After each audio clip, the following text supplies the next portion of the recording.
So what is the question? The question is, what are you guys doing to be able to offer an equal opportunity to all youth from different backgrounds and to females and males to be able to have a seat at the table like we do? The question is for Dr. Mashat. For whom? Thank you, Nadine.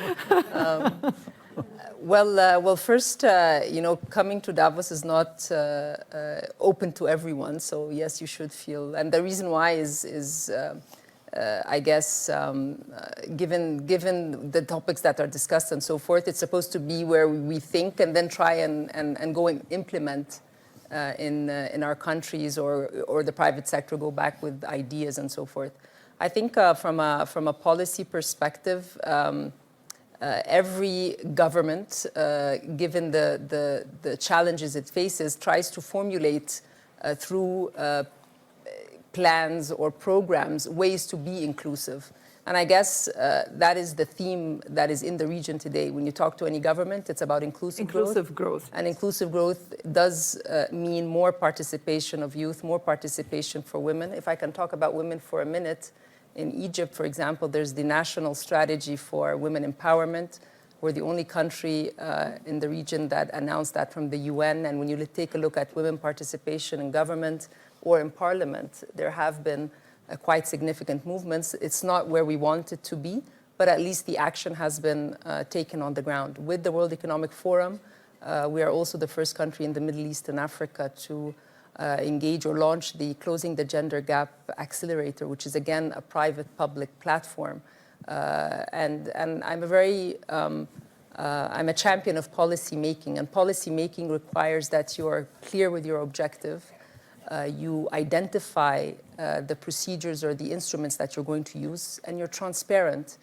And that is basically to try and eliminate or narrow down the credibility gap when you later on evaluate how your policy has been implemented. So youth in the region, I understand, and that's globally as well, there is frustration. But governments in different fields are trying to be more inclusive. We're not there yet, but I think at least there are many attempts to try and be more and more inclusive. Let's take another question. Nadine, if you allow me, let me give you some optimism to think about. So I'll give you an example between Saudi and Egypt, because we heard a lot on the panel today that we need to work more together. So in the past 2 years, there's 2 partnerships that I'll share with you, and we'll feel free to talk post the panel. The first one, you have the National IT Academy.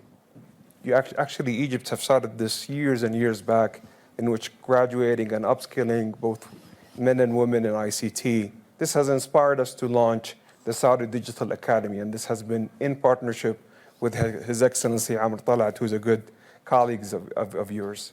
Secondly, we started an accelerator program. Out of this accelerator program, Saudi entrepreneurs and Egyptian entrepreneurs worked together on launching something called Noon Academy.